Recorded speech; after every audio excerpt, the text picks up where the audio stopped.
பெரும் மதிப்பிற்கும் மரியாதைக்கும் உரிய நூல்காஞ்சி அன்பர்கள் அனைவருக்கும் கோவை திருக்குறள் சிந்தனையாளர் எஸ் பொன்னுசாமியின் பணிவான வணக்கம். இன்று திருக்குறளில் மரத்தை குறித்து தொடர்ந்து பேசி வருகிறேன். கடந்த அறத்துப்பால், அதற்கடுத்து பொருட்பாலில் ஒரு பகுதி ஆகியவற்றில் மரத்தை குறித்து பேசி வந்தேன். இப்பொழுது பொருட்பாலில் நிறைவு பகுதியாகிய வள்ளுவர் மரத்தை வைத்து என்னென்ன சொல்லி இருக்கிறார், எப்படி கையாண்டிருக்கிறார் என்பதை உங்களுடன் பகிர்ந்து கொள்ள விளைகிறேன். அரண் என்கின்ற 75வது அதிகாரத்தில் 2வது குறள், மணி நீரும் மண்ணும் மலையும் அணிநிலர் காடும் உடையது அரண் என்று குறிப்பிடுகிறார். அழகான நீர்வளம், நதி, காடு, மலைகள் இவை யாவும் ஒரு அறத்திற்கு, நாட்டிற்கு அரண் செய்கிறது என்று குறிப்பிடுகிறார். நீங்கள் நினைக்கலாம், காடு என்றுதானே குறிப்பிட்டிருக்கிறார், இதில் என்ன மரத்தை பற்றி குறிப்பிட்டிருக்கிறார் என்று நீங்கள் கருதக்கூடும். நம்முடைய அண்மையில் வெளியிடப்பட்ட பிரபலியம் அடைந்த இலக்கியம் வேள்பாரி என்கின்ற நாவலை படித்து பார்த்தால், பாரி என்கின்ற பெருவள்ளல் மலை சார்ந்த பகுதி, காட்டு பகுதியிலே தான் வாழ்ந்தான்.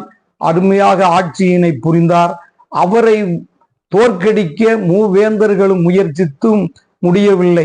அந்த மரப்பகுதி அவருக்கு அத்தகைய வாய்ப்பினையும் பாதுகாப்பையும் தந்தது என்பதை நாம் இந்த குறளுக்கு கூட ஒரு எடுத்துக்காட்டாக வைத்துக் கொள்ளலாம். அதற்கடுத்தது மரத்தை குறித்து அவர் என்ன சொல்கிறார் என்றால், பகை திறம் தறிதல் 88வது அதிகாரத்தில் 9வது குறளிலே சொல்லுகிறார்.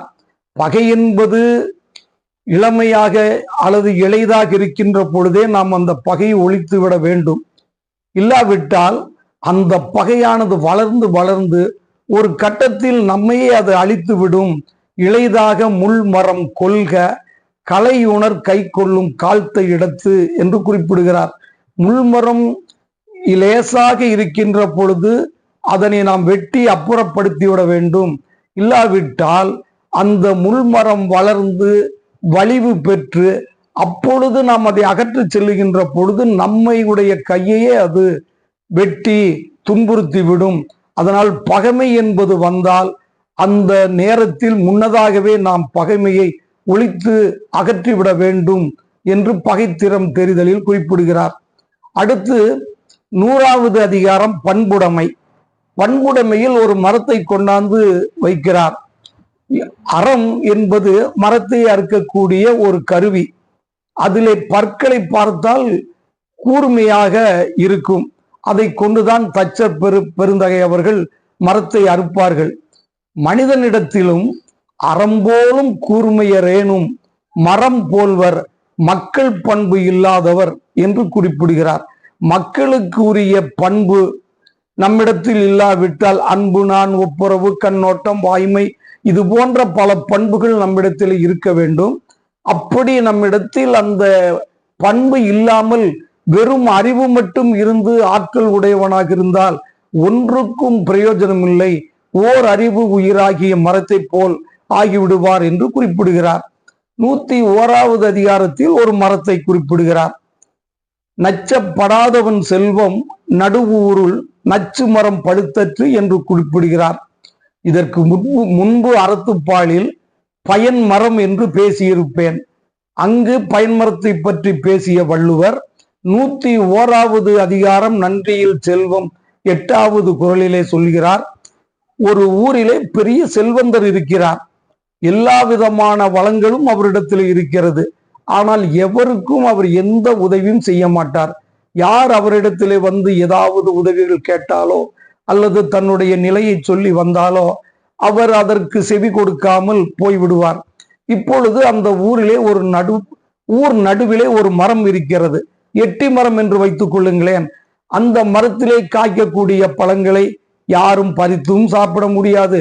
அந்த மரத்தடியிலே அமர்ந்து நிழலையும் அனுபவிக்க முடியாது. அப்படி என்றால் இந்த செல்வரிடத்தில் இருக்கின்ற செல்வமும் அந்த மரத்திலே காய்க்கக்கூடிய பழமும் ஒன்று என்கிறார். நச்சப்படாதவன் செல்வம் நடு ஊருள் நச்சு மரம் பழுத்தற்று என்று குறிப்பிடுகிறார். அதற்கு அடுத்தது 102வது அதிகாரம் நான் உடைமை.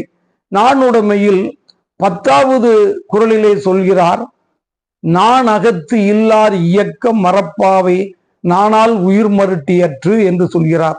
இந்த இடத்திலே நம்முடைய தமிழ் சமுதாயத்தினர் ஆதி காலத்திலேயே மரத்தால் செய்யப்படக்கூடிய பல தொழில்களை செய்து அவற்றிலே சிறந்து விளங்கி இருக்கிறார் என்பதை நாம் இந்த குறளிலே இருந்து புரிந்து கொள்ள கடமைப்பட்டு இருக்கிறோம். மனிதனிடத்திலே நாணம் என்கின்ற ஒரு பண்பு இருக்க வேண்டுமாம். பிறருக்கு வரக்கூடிய பழிக்காகவும் தமக்கு வரக்கூடிய பழிக்கும் எவன் ஒருவன் நாண வேண்டுமோ அவன்தான் நாணத்திற்கு அணிகலம் என்று சொல்ல வந்தவர்.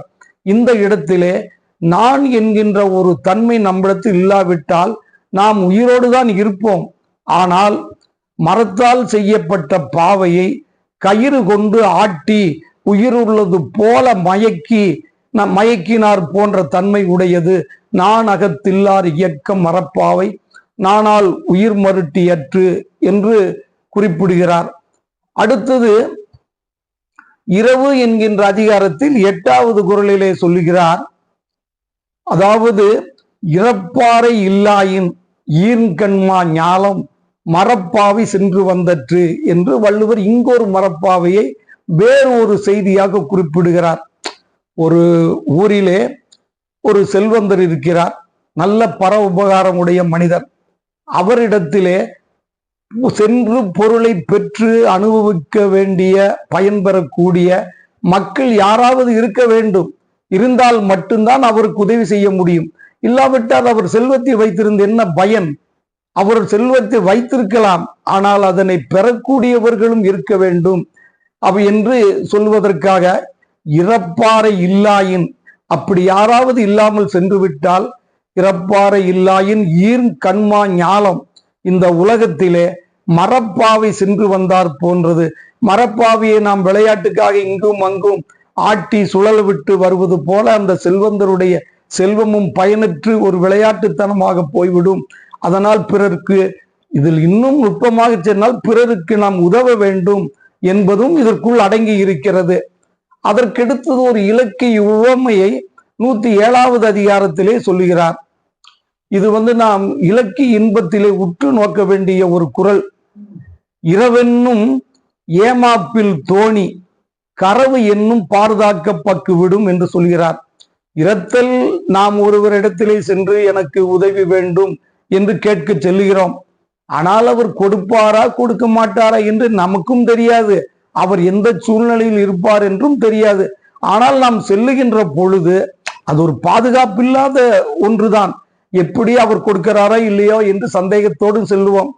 அப்படி நாம் செல்லுகின்ற பொழுது அவர் இல்லை என்று சொல்லிவிட்டார் என்று வைத்துக் கொள்ளுங்களேன். நாம் கடலிலே ஒரு தோணியிலே சென்று கொண்டிருக்கிறோம்.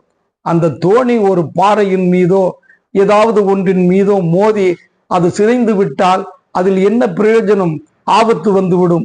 அதனால் இரத்தல் என்கிறது ஒரு காவல் இல்லாத தோணி என்று இலக்கியத்திலே நுட்பமாக ஒரு இன்பத்தை குறிப்பிடுகிறார். இதேபோல் காமத்துப்பாலிலும் ஒரு இடம் வருகிறது. அது அங்கு வரும்பொழுது பார்க்கலாம். இப்பொழுது இறப்பாறை இல்லாயின் ஈர்கண்மா ஞாலம், இப்பொழுது இரவென்னும் ஏமாப்பில் தோணி கரவென்னும் பார்தாக்கப்பட்டு விடும் என்று 107வது அதிகாரத்தில் 8வது குறளிலே சொல்லியிருக்கிறார். இது போன்ற இலக்கிய இன்பங்கள் தொடர்ந்து நீங்கள் கேட்க வேண்டும் என்று விரும்பினால் நூல்காஞ்சி என்கின்ற சேனலை பதிவு செய்வதோடு மற்றவரோடு பகிர்ந்து கொள்ளுமாறு அன்புடன் வேண்டுகிறேன். அடுத்த பதிவில் சந்திப்போம். நன்றி, வணக்கம்.